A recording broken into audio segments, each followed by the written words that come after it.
Welcome to the Michigan Man Podcast on Wolverine Sports Radio, a member of the V-Sporto Network, and in partnership with SB Nation's Maize and Brew, for Wolverine fans from coast to coast. Go Blue, and welcome to the show. I'm your host, Mike Fitzpatrick. Coach Sherrone Moore and his staff have been on the recruiting trail for the better part of January. Joining us to discuss the latest news is EJ Holland from the Wolverine magazine and the Wolverine On3. Before he joins us, a few of my thoughts to get us started. The big news in the last few days was, of course, a story released by Yahoo Sports concerning Michigan's response to the NCAA's NOA over Signgate and impermissible scouting. A lot of media types have been acting as if the story was a bombshell and contained new charges. In fact, there was nothing new. The only aspect of the Yahoo report that was news was that Michigan intends to fight the NCAA all the way to the end. I thought, if anything, a negotiated settlement might be the story, but Michigan sees the NCAA allegations as over the top and will take the fight to court if necessary. Either way, we're not talking about an end to this story for months, maybe even years. The downside to this whole Signgate saga is that it is lingering. I start to wonder how it's going to impact recruiting. We know other schools will use this against Michigan, no doubt about that. So far, we haven't seen or heard much in the way of concerns from recruits or their families. That could change the longer this drags out. Sherrone and his staff are forging ahead, though. They have been all over the country this month and have offered some of the best and highest-ranked kids in the class of 2026 and beyond. Joining us today with his thoughts on that and more is EJ Holland, who covers all things recruiting for the Wolverine magazine and the Wolverine On3. He's up next, so stay with us.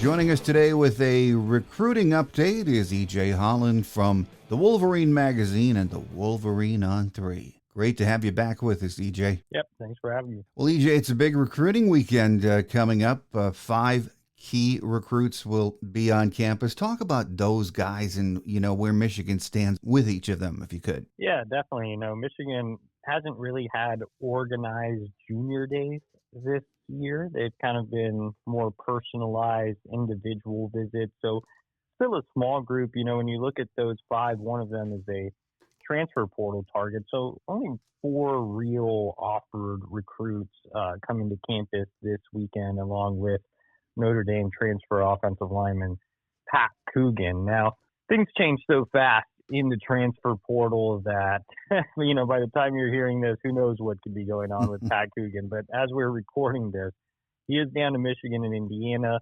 He's taking a visit to Indiana as we're recording this, and he's set to be on campus at Michigan this weekend. So with Indiana, they're really making him a top priority, really pitching him on being a need. I think they're willing to play some NIL there as well. And as, some people have done research online, his girlfriend apparently goes to Indiana. So I'm sure that's a plus for the Hoosiers. But, I think Michigan is a great culture fit for Pat, coming over from Notre Dame. It's clear he values academics and being a grad transfer, to get a degree from Notre Dame and then to get one from Michigan, I think would be obviously outstanding for him. I covered Pat as a recruit.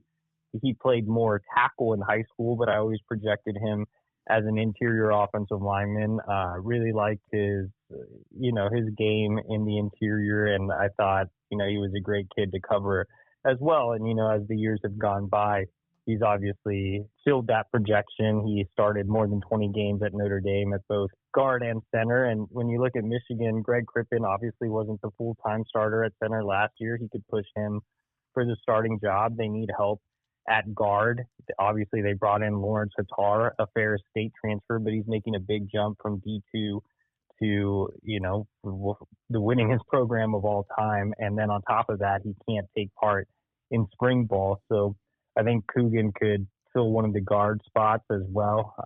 So yeah, I mean, right now it's still a really close battle between Indiana and Michigan, and these visits will kind of determine that portal recruitment in terms of actual recruits. Michigan has three real heavy hitters coming in. One being Travis Johnson, on 300 wide receiver out of Chesapeake. Oscar Smith in Virginia. Travis is a bigger bodied receiver. He's about 6'3", 185 pounds, really athletic pass catcher, not a true burner down the field, but again, very athletic. He's a star basketball player for his high school team, great body control, natural pass catcher. I think he would be a guy that could come in and potentially play early at Michigan. The Wolverines are in his top group right now with schools like Penn State and South Carolina, Miami, Texas A&M. So Michigan's been building some good momentum there. Sherrone Moore recently saw him, and I think they'll have a chance to continue that this weekend. They are bringing in a duo from Bergen Catholic on 300 defensive lineman, Jermaine Kinsler, and four-star defensive back Jordan Thomas.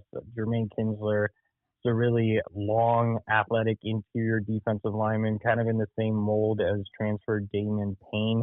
I think he's a guy that could play the three. He could even play some nose. There's a lot to like about Jermaine Kinsler. He has a basketball background. He played at 270 at 6'5" this past season. I think he can play at over 300 at the next level fairly easily. So he's a primary target for Michigan along the defensive line, and the Wolverines are definitely high on that list as well.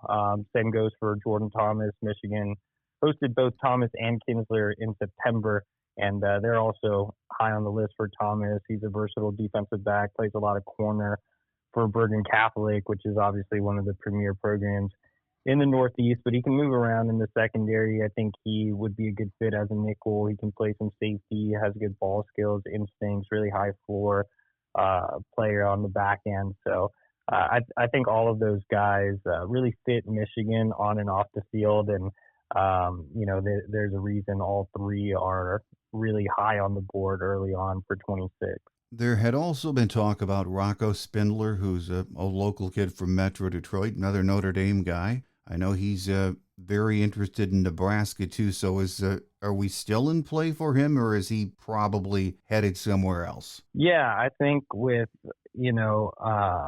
Rocco, it's kind of a tough situation. Michigan is still in the mix there, but his high school recruitment was actually pretty wild. It came down to Michigan and Notre Dame. Obviously, he picked Notre Dame, but a lot went on behind the scenes. His portal recruitment is equally as crazy. So he started off with a visit to Indiana. Then he went to Nebraska. He appeared in their student directory. He left Nebraska. It's Thursday as we're recording this. He's still in the Nebraska student directory, but now he's also in the Pitt student directory. Pitt was not talked about at all in this portal recruitment. And, his father obviously has ties there. So Pitt has emerged as a contender. And now Virginia has emerged as a contender as well. And they're looking to get him on campus this weekend. So kind of a bit of a mess with the Rocco Spindler recruitment. But Michigan's still in it. They're still talking to him. There's still dialogue there. But I think that right now it's probably more likely he ends up elsewhere. But if he does make it to Ann Arbor this weekend, obviously anything can happen. Well, it's been a very busy couple of weeks for the Michigan recruiting staff, out on the road, the coaching staff, I should say. So let's talk about some of the visits and some of these players and get your take on it. Starting with Brian Jean Mary. He paid a visit to rising linebacker Dallas Brandon. That's down in Charlotte. And that was, I think, last week he visited. He's a 3-star kid right now. He's a kid that doesn't plan to release a list of favorite schools, which is rare these days, but he's a heavily recruited kid, isn't he? Yeah, I think that, Dallas Brandon's a really interesting prospect on the linebacker board. Brian Jean Mary's done a good job of going around the country and seeing his top linebacker targets this January. And while Dallas Brandon may not be super high on the rankings list just yet, he's super high on the board for Michigan. And he's a kid that I really like. I had a chance to see him in game last year, early in August, and I thought he was really impressive. He is a guy that moves really well in space, really athletic linebacker, gets sideline to sideline in a hurry. He posted more than 100 tackles as a junior. I think there's just a lot to like about Dallas. Brandon seems like a really great culture fit as well. Great kid. I've enjoyed my conversations with him. Michigan's definitely a school under high consideration. He visited last summer, didn't make it back for a game this fall, but he is looking to return to Ann Arbor at some point this offseason, likely in the spring. Well, Brian Jean Mary was also in Iowa in the last couple of weeks, so looking at another linebacker, three-star Kason Thomas. He does not, I don't think, have a Michigan offer yet, but he is one to keep an eye on too, isn't he? Yeah, definitely. I think when you look at Kason Thomas, he's a kid that is another three-star, not super high in the rankings, but a kid they like and are tracking. They want really athletic backers that can move well in space. He is that at 6'1", 190. Obviously has to add some weight to his frame, but he's another one that kind of fits the mold of what they're looking for this cycle. Well, as we said, Sherrone and staff very busy right now and getting to some really nice destinations for this time of year. Sherrone was in Honolulu with staff visiting offensive lineman Malachi Leon. It sounds like he's a BYU lean right now, but if you go that far to Hawaii, there must be a real priority on him, EJ. Yeah, I think with Malachi Lee, I mean, it wouldn't be surprising to see, Michigan have the lead now after these series of visits, and he's been to campus twice. Michigan actually has the lead on our On3 recruiting prediction machine. I mean, they've invested a ton of resources. Grant Newsome was out there earlier in the month. For them to go back a second time with Sherrone Moore shows you how serious they are about this recruitment. And even though Michigan landed a 5-star offensive tackle this cycle in Andrew Babalola, they're making it a priority to keep adding talent to such a premium position. And Malachi Lee is right at the top of the board. Obviously Michigan's also in the mix with Jackson Cantwell, 5-star number 1 overall prospect in the country and elite offensive tackle. But I think they like Malachi Lee a lot and value him even more than his ranking. He is pretty high up there, just outside the top 100. But, with the way Michigan's pushing so early, it seems like they value him as a top 100 guy. You mentioned BYU being a top contender. That is because he is an LDS kid.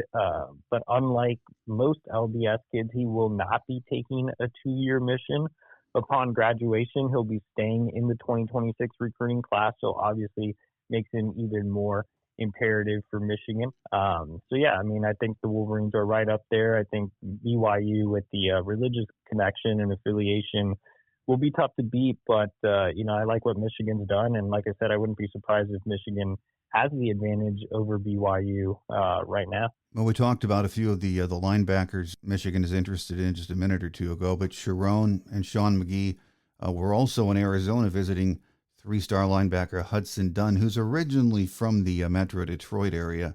As of today, Michigan is in the lead for him, aren't they, EJ? Yeah, they have the lead on the On3 recruiting prediction machine. I think he's a kid that wouldn't mind returning to the Midwest and, specifically Michigan. Like you mentioned, he's from the state.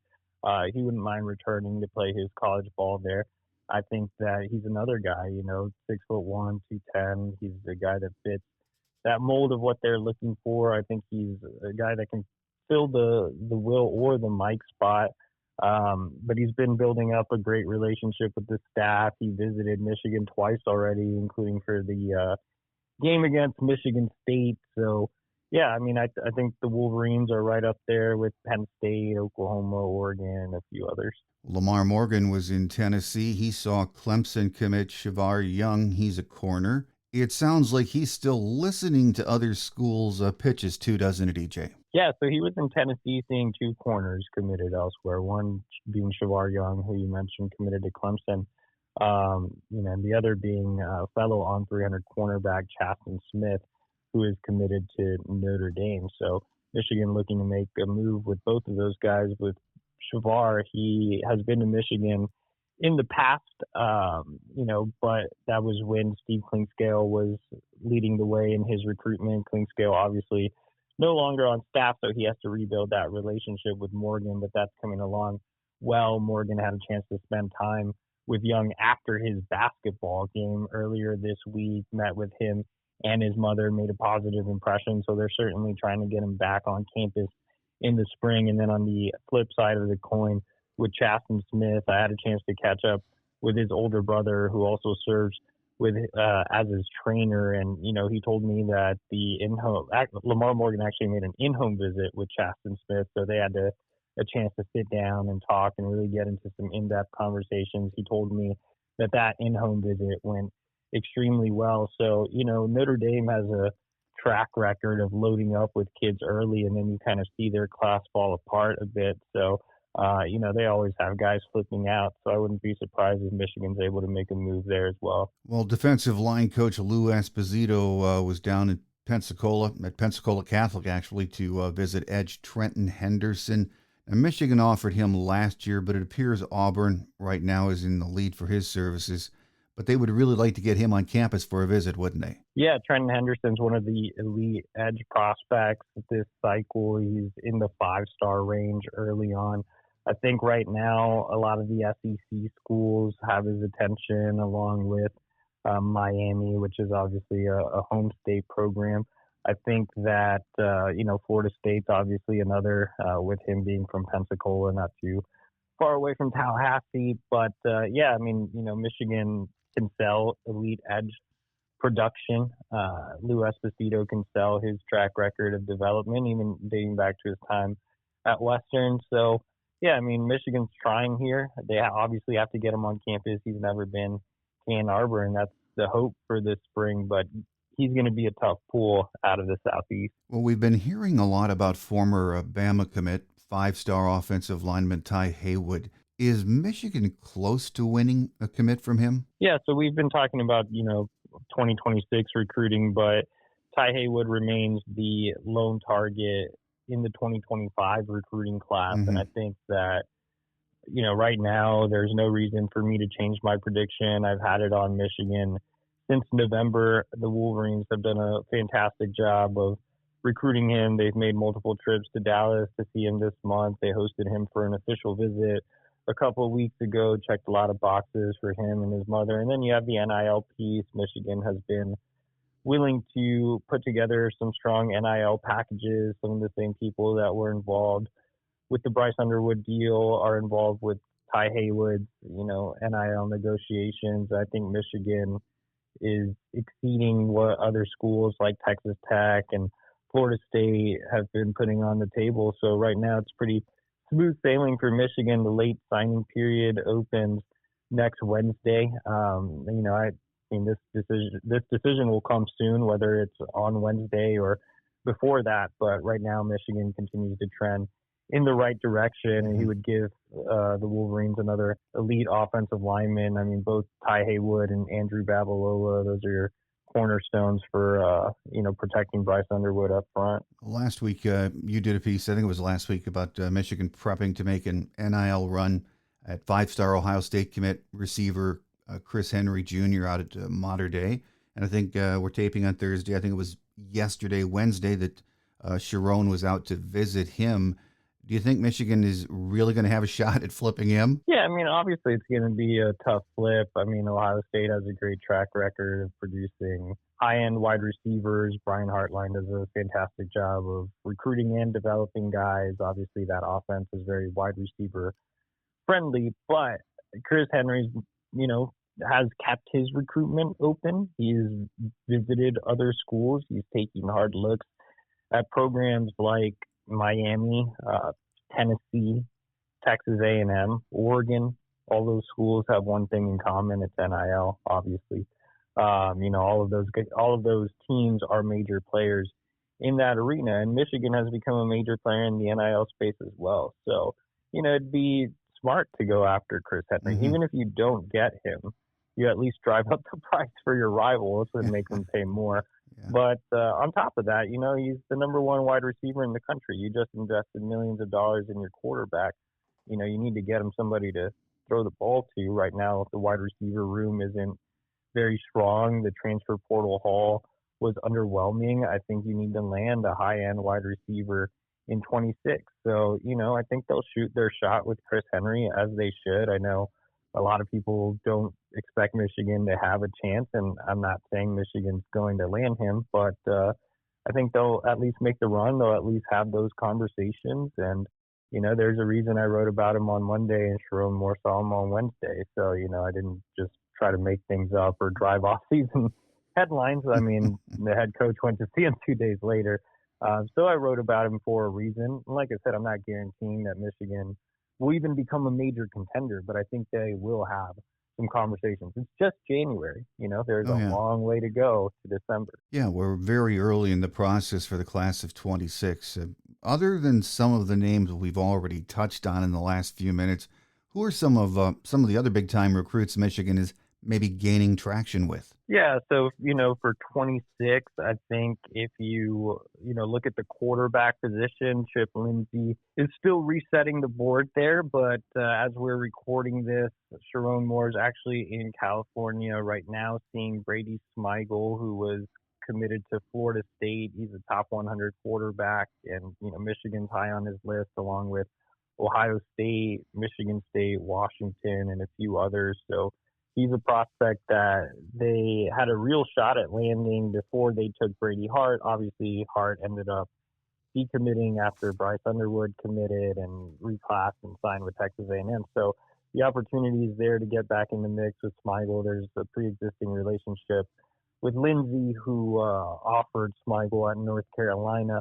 And the day before, Sherrone Moore and Chip Lindsey were both seeing five-star quarterback Ryder Lyons, who's also in California. They're making him a top priority, but he is an LDS kid, and unlike Malachi Lee, who we talked about earlier, he will be making a mission, and he is technically going to be a 2027 recruit. So, they're looking at Smigel for 26, Ryder Lyons for 27, and a handful of other quarterbacks as well, including Oscar Rios, another California kid who I really like. So we'll see how the quarterback board continues to shake out. Obviously, at running back, the two big names are Savion Hyder out of Virginia and Javian Osborne out of Texas. I think that Michigan is, a top school for both of them, top two for both of them. So, I think the Wolverines will find a way to get at least one. And they're also, top two for Amari Latimer, an on-300 running back out of Georgia. So you could see a mix of that group end up in Ann Arbor. Wide receiver, we talked about Travis Johnson, who's visiting this weekend. I think they're also in a really strong spot for CJ Sadler, in-state kid out of Cass Tech. He's a dynamic slot receiver. Michigan has the heavy lead on the On3 recruiting prediction machine. Along the offensive line, we obviously talked about Malachi Lee, another offensive lineman that they're prioritizing and just named Michigan in his top group, is Carter Scruggs out of Virginia.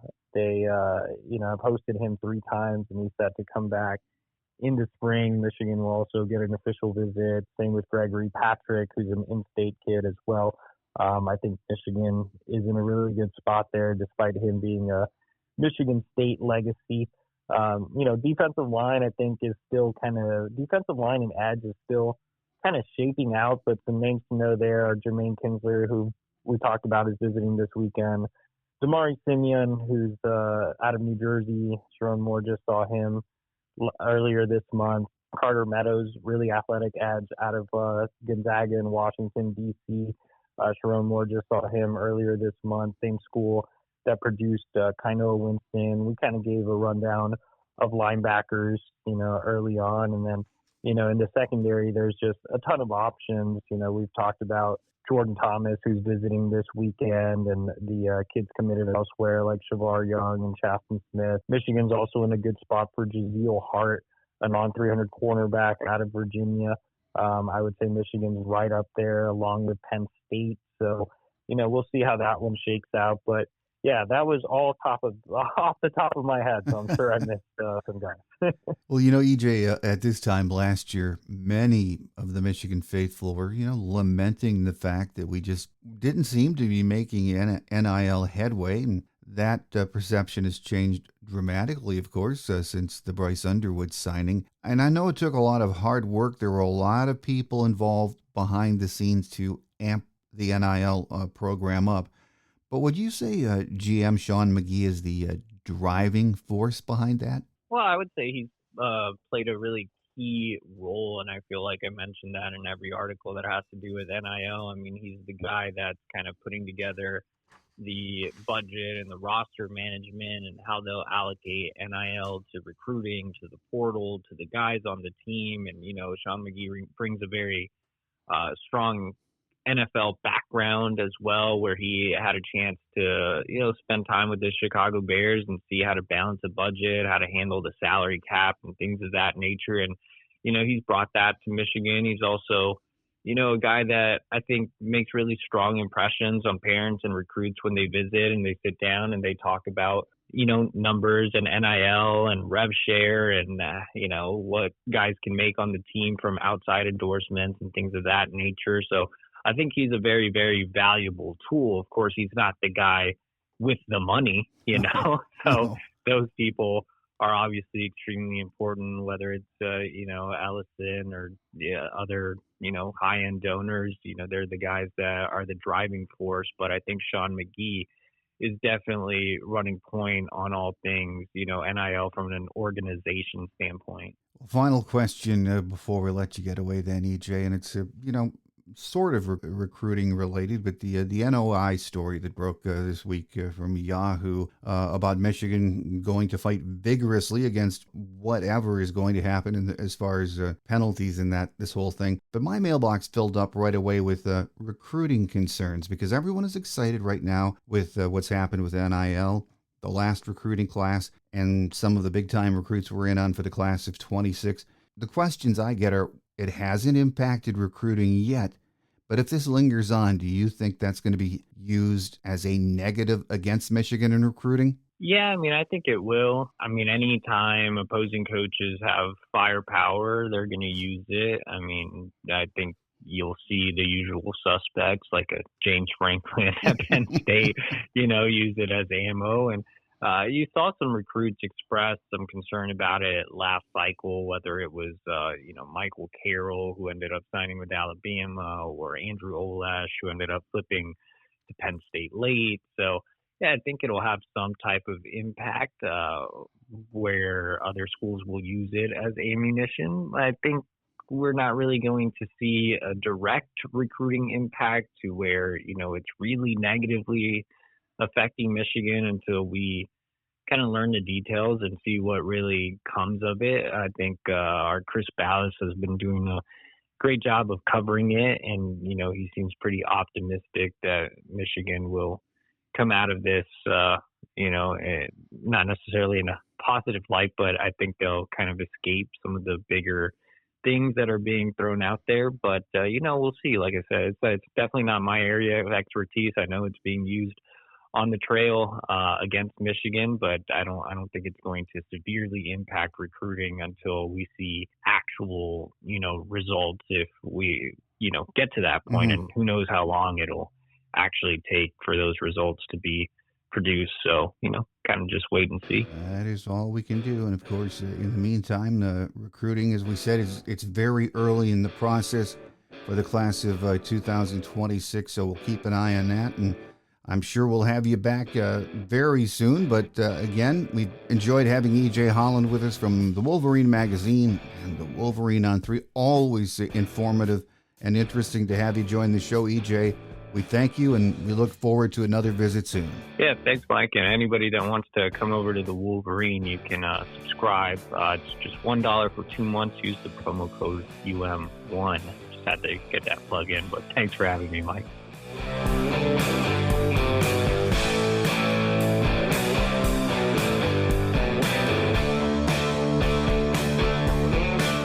On Quick Hits today, opening February play, men's basketball, 15-5 overall, 7-2 in the Big Ten, heads to Piscataway, New Jersey to face Rutgers on Saturday at Jersey Mike's Arena in the first of 2 meetings with the Scarlet Knights.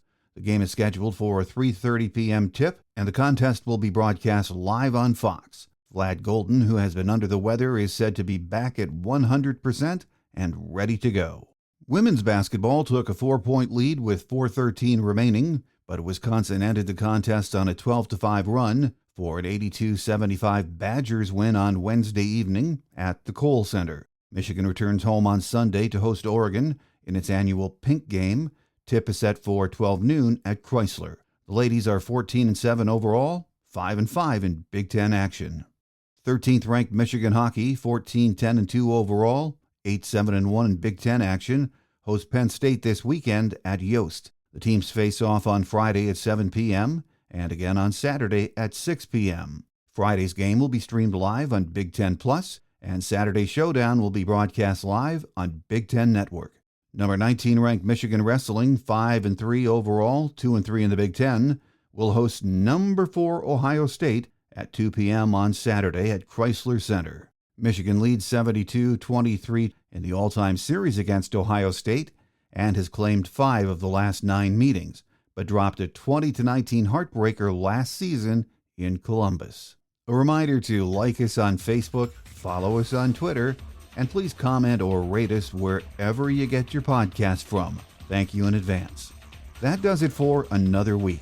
I'm your host, Mike Fitzpatrick.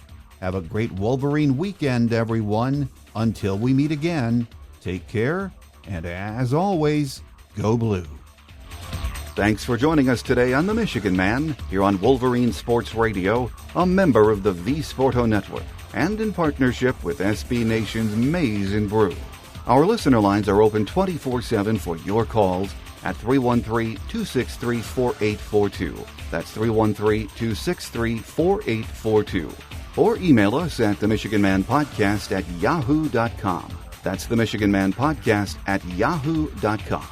The Michigan Man Podcast is produced at the studios of Robin Lynn Productions, Allen Park, Michigan, and is not affiliated with the University of Michigan. Go Blue!